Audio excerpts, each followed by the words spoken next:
Our chronological Bible reading for June 9th is Proverbs chapters 19 through 21. Character is more valuable than physical material wealth because character is eternal. Who we become on the inside is who we carry with us for all of eternity, and the process by which we become better people only happens in this life. We are given this life and this life only to employ adversity to become better people. So we are freely given these proverbs in order that we can use them as much as we want. Jesus came to pave a way for us to be reunited with God. And the way we do that is partnering with Him in our own sanctification. When we are born again, we are spiritual babies, but we have the opportunity to grow up, to become children, and then adolescents, and then eventually adults from a spiritual perspective. The kingdom of heaven right now has a severe lack of mature spiritual moms and dads. Let us do the hard work of maturation so that we can be spiritual parents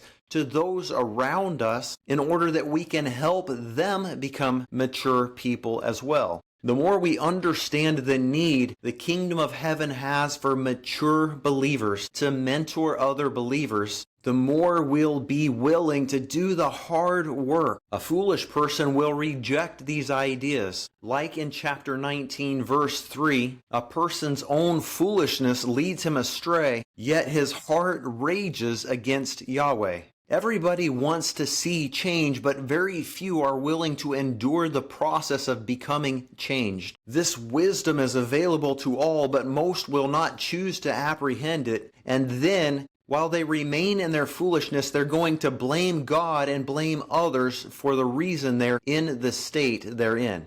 Not so with us. We will take responsibility for our own spiritual state. We will beg God to come and to change us, to make us more like Him, so that He can use us and we can partner with Him to advance His kingdom and set the other captives free. One of the other lessons that's a recurring theme in today's reading is being kind and showing favor to people who are incapable of doing anything for us. Kindness to the poor is a loan to God. He will reward you when you serve and show favor to people who cannot do anything for you in return. To be kind to people who are incapable of providing you some payment for your services is to be like God. God is blessing us. He's being kind to us, providing us the air we need, the sun, food, water, the ability to work. Everything we have came from Him, and there's nothing we could ever do to repay Him.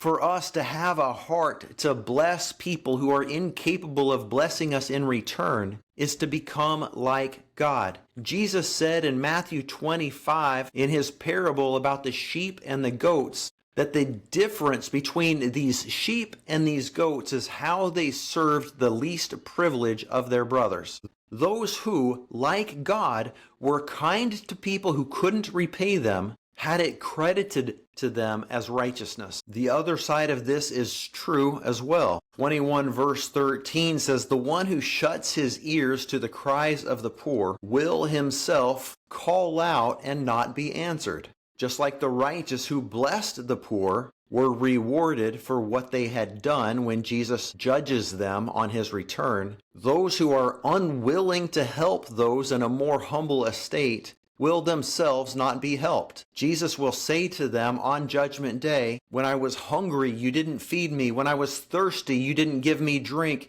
When I was sick or in prison, you didn't come to visit me." And they will say, "Jesus, when did we not serve you?" And He will say, "Whatever you did not do for the least of these my brothers, you did not do for me." There is a very real spiritual law of reciprocity where we all get what we give. It is unnatural for us to want to give away things to people who, from the world's eyes, might not be deserving of them.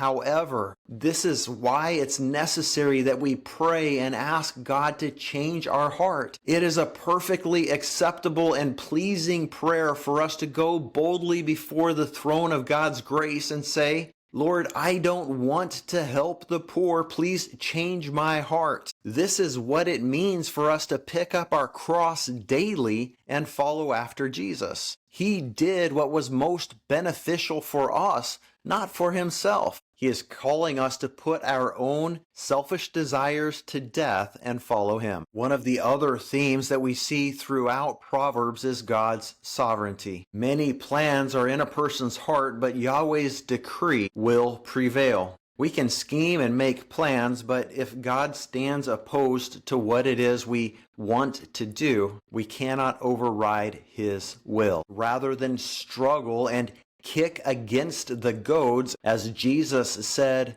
the Apostle Paul was doing before his conversion, it is much better to humble ourselves and ask God what it is he wants us to do. Jonah was another example of this. He wanted to go in the opposite direction of where God had called him to go, and he realized that he could not escape God's determined plan for his life. Chapter 20, verse 24 says, "Even a courageous person's steps are determined by Yahweh." So how can anyone understand his own way? God understands how we think, what our desires are, what our natural capabilities are, better than we could ever understand ourselves. He literally knows what we want better than we do. If you want to be successful and reach your full potential in this life, ask God to lead you and then be sure to obey him and follow him. Chapter 21, verse 1 says, "Even a king's heart is like channeled water in God's hands. He directs it wherever he pleases."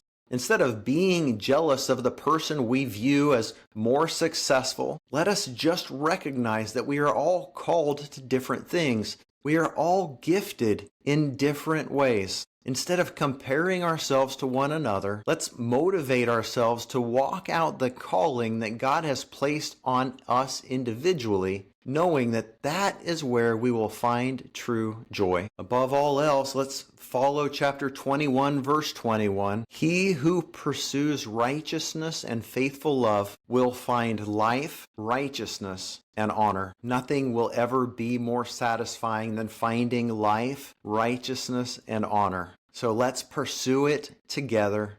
May our hearts be an open book before God. May he teach us what he created us to do. May we always trust him. May we continue to trust him more and more day after day. God bless you, my friends. Thank you for being with me. See you tomorrow.